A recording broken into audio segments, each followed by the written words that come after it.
inyo ang kapayapaan. Naway kayo aking mga anak. Ito ang ibigin sa inyong mga buhay. Ang laging nasa sa inyo ang presensya ng Diyos sa araw-araw ninyong pamumuhay. Dahil ito ang makabubuti para sa inyo, maging sa inyong sanilari at antay na isang napakahalagang bagay ang maipapamahalan higit pa sa kayamanan ng mundo. Kung kaya't magpatuloy lamang kayo na magkaisa lagi sa bawat pagtitipon, kayo'y magagalangan at magmamahalan sa isa't isa. Iwasan ninyo na kayo'y magkabahabahagi upang ang katagumpayan ay isa sa inyo. Iwasan ninyo ang kalungkutan na labis-labis dahil ang mga bagay na ito ay dapat lamang sa inyo mga buhay. At yan ay hingin niyo sa Diyos na hindi mananatili magpakailanman. Pagkos ang pag-ibig at kagalakan, ang kapayapaan at pinakamahalaga sa lahat ang kabutihan ng Diyos upang ang inyong pananalig at pagtitiwala pananampalataya sa Kanya ay higit niya pagpatigayan. Kayong lahat ay may samut-saring dinaraan ng mga pagsubok ay ito'y pinahintulutan lamang ng Diyos upang tiningin ang inyong mga pananampalataya. Kaya ang lahat ng ito ay pasalamatan ninyo at buong puso ninyong tanggapin dahil kailangan ang mga lingkod ng Diyos ay hindi pinababayaan na hanggang lagi siya sa pag-ibig sa lahat ng oras at sandali ninyong mga buhay. Kaya kung ipagkatiwala nila ang lahat-lahat ng iyan na hindi ninyo nakakayanan, tunay at tiyak kayong lahat ay magtatagumpay sa pamamagitan ng inyong mga mabubuting gawa at pagbabahagi nito, pagpapalaganap nito sa sanlibutan. Nakatitiyak kayo sa darating na mga panahon na ang gantimpala ng Diyos ay isa sa inyo.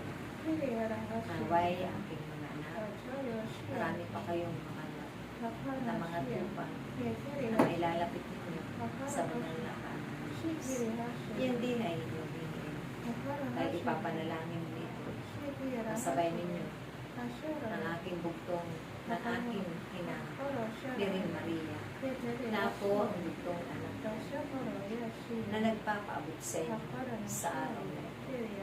Pakatibayin ninyo ang inyong mga pananalangin at maging makatuphan sa inyong paglilingkod. May katapatan at halong pag-aalala. Kaya sa mga araw, tayo'y nagtitipon at nagtitipan. Ito'y inyong laging tatandaan. Lagi kayong may malinis na puso, may kagalakan, na diklit doon sa aking pagtitipon. Dahil kami naroon, gamitin ang Diyos na makapangyarihan sa lahat. Dahil kailanman, hindi na kayo bibigyan. Lahat ninyo ipanalangin ang nararapat upang ang mga himala ay makamtan din ang inyong mga kapwa-tao sa sana. Gaano man kahirap ang inyong mga pagsunod, ito'y lalakipan mo lagi ang pag-ibig, hindi masasayang magpakailanman. Laging magkakamit ito ng kapunuan at mga mahalagang bunga ang banal na Espiritu Santo. Ako si Jesus na nagtagumpay sa paghihirap. Gaano ang aking mga binatang na sakit, tunay at tiyak ay inyong nasaksihan sa pamamagitan ng pag-alaala lagi ng aking mga pinagdaan. Daralitain ninyo ang banal na santos sa Al ito ang ibig ng mahalay ng ganito upang ang mundo ay magkamit ng kapayapaan, upang ang inyong bansa ay magkamit ng kapisayan na nagmumula sa Diyos. Dahil walang makapagdigil maliban lamang sa Diyos na inyong pinapakuli. Umasa kayo sa bawat isa. Sumandig kayo sa Diyos na makapangyarihan sa inyo, dahil walang bagay na hindi nyo ay bibigay o may pagkakayo sa bawat mga. Sa ngalan ng Ama, ng Anak, ng Espiritu Santo. Praise the Lord.